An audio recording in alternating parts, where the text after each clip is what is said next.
Oke, selamat siang bersama saya Selvi Walesasi CGP Kota Manado Angkatan 3. Pada saat ini saya akan mewawancara salah satu rekan kerja saya yang ada di SD Negeri 19 tentang studi kasus dalam pengambilan keputusan. Halo, apa kabar Ibu Stefani? Ya, puji Tuhan saya sehat. Oke, jadi saya akan membacakan kasus kepada Ibu Stefani Ya. dan saya akan minta Ibu Stefani untuk memberikan tanggapan tentang kasus yang ada. Dan studi kasusnya seperti ini. Ibu Tati adalah guru kelas 5 yang merupakan rekan kerja, tentu saja rekan kerja Ibu Stefania, yang mana sama-sama mengajar kelas 5 yang kelasnya paralel. Ruangan kelas Ibu Tati pun persis di sebelah ruangan Ibu Stefani.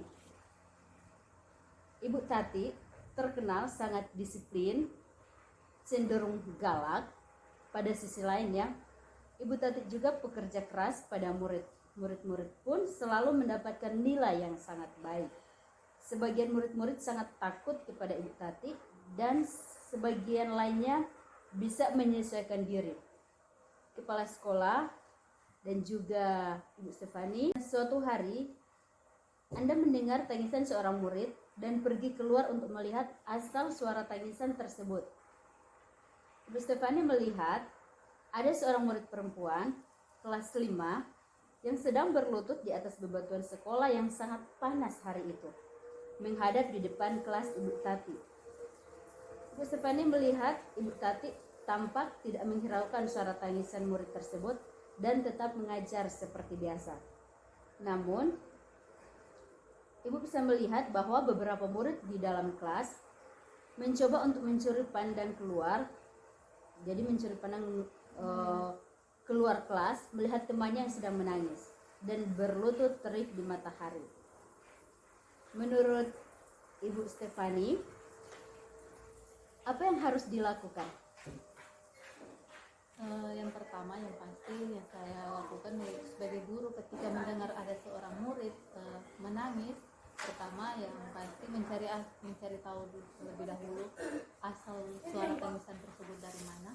Kemudian menghampiri murid tersebut dan menanyakan keadaannya, kenapa, apa yang membuatnya menangis, dan kenapa murid tersebut berada di luar kelas, sedangkan semua siswa berada di dalam kelas saat belajar, dalam situasi belajar, jam belajar maksudnya. Kemudian yang saya juga lakukan sebagai guru adalah menanyakan kepada murid tersebut mengapa murid itu harus berlutut di atas bebatuan dalam kondisi cuaca pada siang hari yang begitu panas. Kemudian menurut saya juga sangat penting karena melakukan komunikasi dua arah kepada murid tersebut untuk dalam konteks merdeka belajar, memberikan kesempatan kepada setiap murid untuk dapat mengutarakan semua apa yang dirasakan dan dipikirkannya. Kemudian hal kedua yang akan saya lakukan yaitu setelah saya sudah mengumpulkan semua informasi dari murid tersebut, saya akan mencoba menemui atasan saya selaku kepala sekolah dan memberitahukan keadaan dari murid tersebut. Ya, jadi memberitahukan keadaan murid tersebut kepada atasan. Ya. Apakah Ibu setuju dengan tindakan yang dilakukan oleh Ibu Tati? Kalau menurut saya tidak setuju. Oke. Apakah guru lain dapat menginterupsi di mana saat itu ada guru lain yang memiliki wewenang atas kelas yang dipimpinnya? Menurut saya hal ini bisa diinterupsi tapi tidak secara langsung ke Ibu Tati. Caranya yaitu dengan meminta bantuan pimpinan selaku kepala sekolah untuk melakukannya, sehingga guru lain tidak melewati batas sebagai seorang guru dalam mengintervensi kelas yang dipimpin oleh Ibu Tati. Mengapa demikian?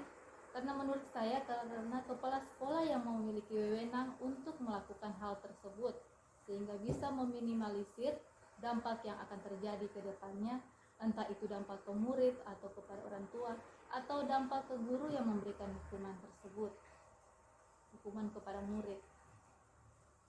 Oke.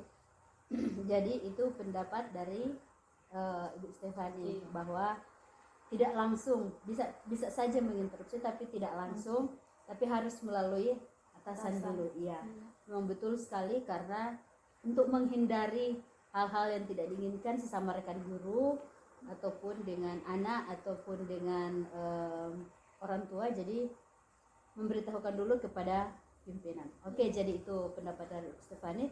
Terima kasih untuk waktunya Iya. dan selamat siang.